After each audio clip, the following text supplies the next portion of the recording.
I'm not sure that we can reduce the 7 sins, 8, however, to cultural only.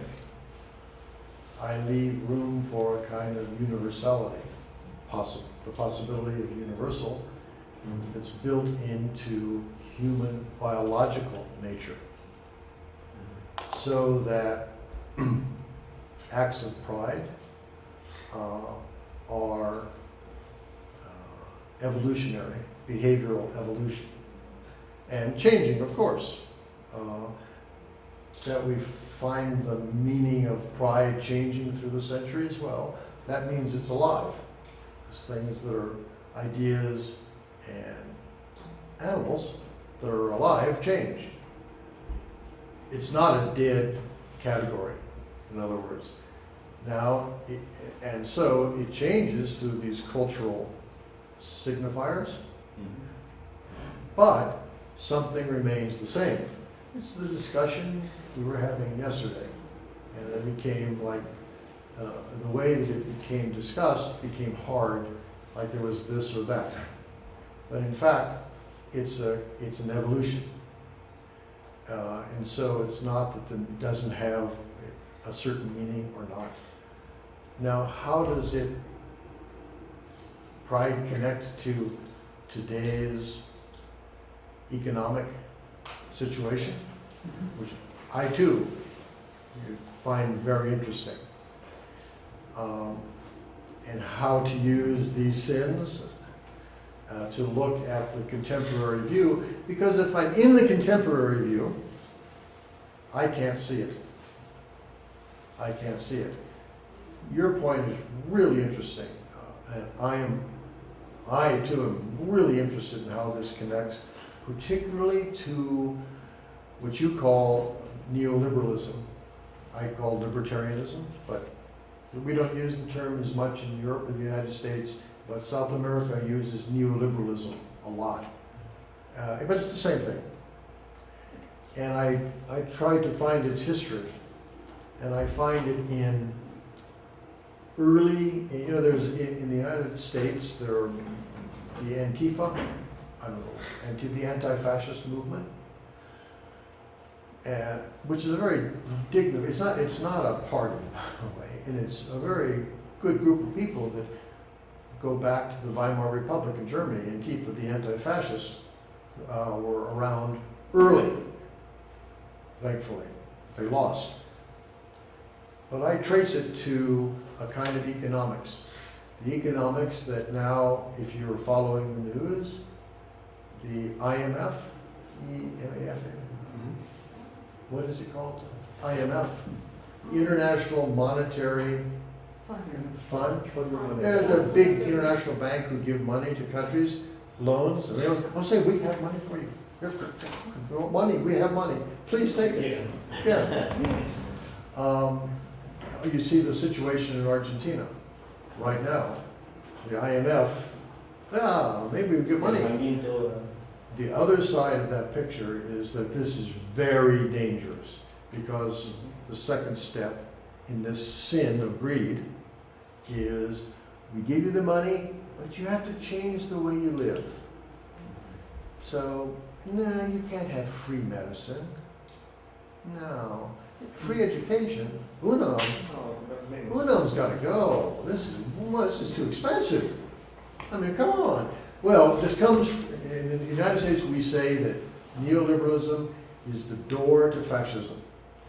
And in the 1930s, the fascist government of Austria, and it was openly fascist. They used the term.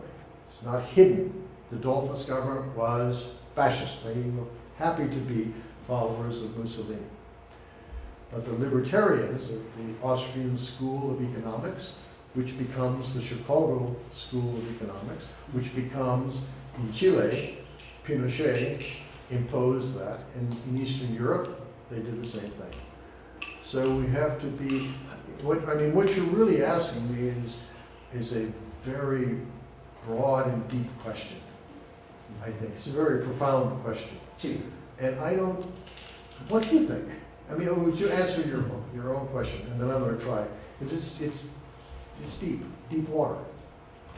So you were talking about how these sins can relate to something contemporary. And I think you were speaking solely in cultural terms, only in terms of culture, or you know, in one way, there's really only one sin. So we can go back to Aristotle, and he says, you know, all of the sins, and he does list particular things. He has a list. But ultimately, all of these sins are just one thing when you go too far this way or too far this way. And so he says you need harmony. You need to take the middle path. So for gula, for gluttony, not me, of course. For gluttony, you know, the idea is don't not eat. You should eat in moderation.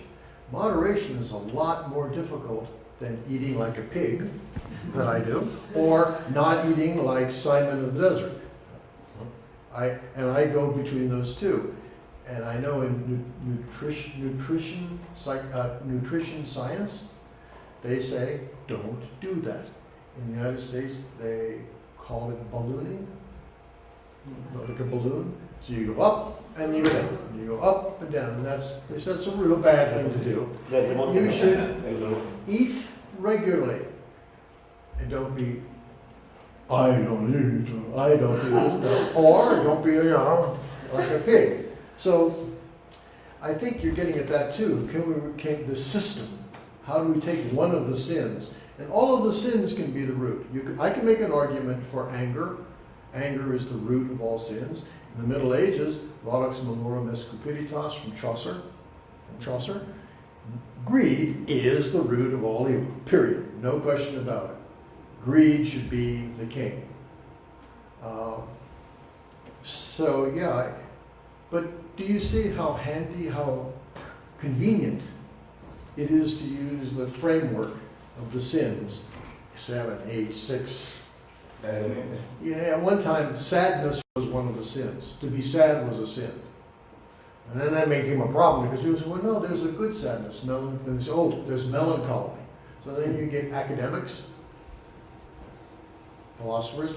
Well, there are two kinds of sadness. There's sadness, and there's melancholy, where you reflect.